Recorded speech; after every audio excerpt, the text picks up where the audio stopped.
এই বিড়ালকে কখনো আপনারা কষ্ট দিবেন না, বিড়ালকে আদর করবেন, বিড়ালকে ভালো মতো পুষবেন। বিড়াল যদি কোনো জাতির জন্য দোয়া করে, কোনো গৃহস্থর জন্য দোয়া করে, ওই সংসারের মধ্যে উন্নতি শুরু হয়ে যায়। ওই সংসারের মধ্যে আর এক নাম্বার হলো, যে ঘরে বিড়াল থাকে সেই ঘরে জিন আসতে পারে না, জিন বাস করতে পারে না।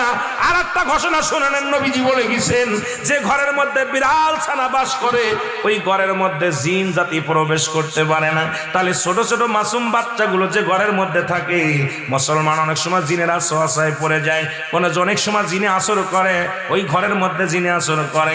যে ঘরের মধ্যে বিড়ালকে আদর করে বিড়াল থাকে, ওই ঘরের মধ্যে বিলাই বিড়াল বিড়াল বিলাই বিলাই, এইটা যার ঘরের মধ্যে আছে এই ঘরের মধ্যে দুষ্ট জিনেরা আসতে পারে না। জোরে জোরে চিল্লায়া বলা যাবে না মারহাবা। একবার নবী সুলাইমান আলাইহিস সালাম শুনতে পাইলেন পাশের বাড়িতে একটা কুকুরকে কষ্ট দিয়ে